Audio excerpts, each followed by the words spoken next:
Thanks for watching. Don't forget to like and subscribe my channel. Russell Westbrook grabbed his first MVP award in 2016-17 after a historic campaign.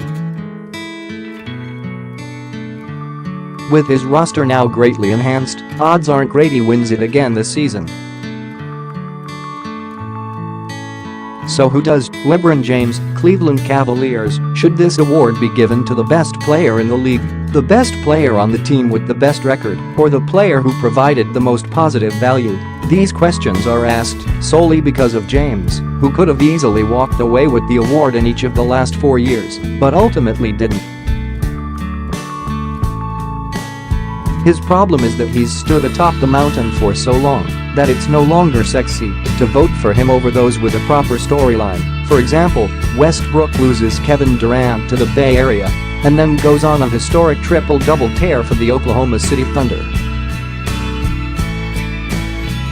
But Kyrie Irving, and all of a sudden you have reason to be invested in James and how he fares during the upcoming regular season.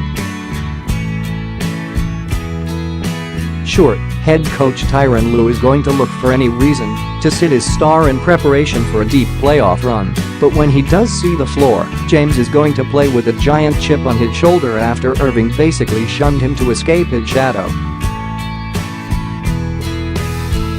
Chasing the ghost of Michael Jordan is part of what fuels James' game to this day.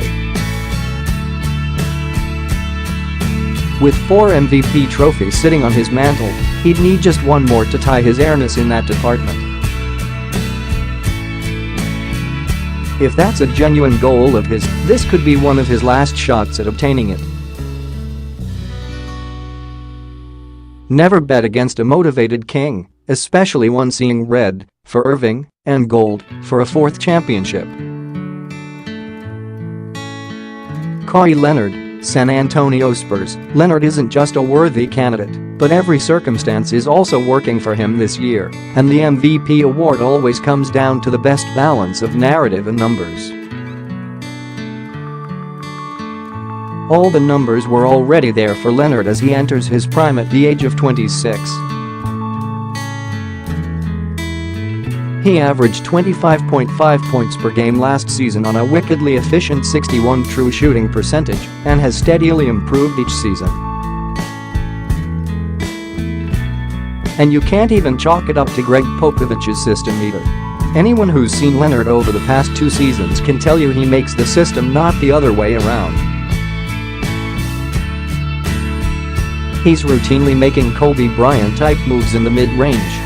There are plenty of elite scorers chasing the MVP, but Leonard's defense truly separates him from the pack. Westbrook and James Harden are laughably negligent, LeBron James coasts, and Stephen Curry does the right things but he's limited. Durant is the only other MVP favorite who truly makes a notable impact on defense, but with all due respect to the Durantula, his game-to-game performance comes nowhere close to that of Leonard, who's a 2-time DPOY winner. If the numbers are mostly comparable, then narratives will decide the award, which is where Leonard truly dominates. He's universally beloved by the media, which cannot be said for any other finalist. How could anyone hold an agenda against a perpetually silent grinder like Leonard? He also happens to be the only star on an elite team, while every other contender has at least one star sidekick. Everyone else needs to share the credit, whereas Leonard rightfully gets all of it in San Antonio. James Harden, Houston Rockets. Russ has his Maurice Podoloff trophy, and the Warriors didn't even miss Durant when he was hurt last season.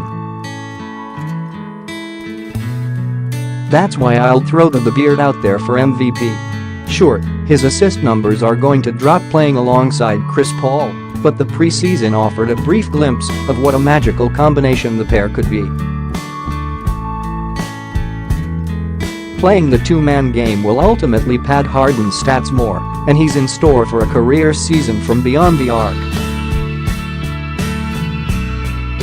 He shot 38.3% on catch, and shoot trays in 2016-17, a scenario he will see a lot more of. Something he's probably going to see less of is trips to the foul line, now that the NBA has instituted the Harden rule. It shouldn't matter, though. Whether he successfully gamed the system for the past 6 years or not, this is still one of the best players in the league at getting to the basket. As such, a scoring title is not out of the question. He and the headstrong Paul appear to be on the same page, so if Paul can coax Harden to simply try on defense, that's a win, because he's actually quite passable defensively when he's engaged. 1.5 steals per game across 8 seasons. Thanks for watching. Don't forget to like and subscribe my channel.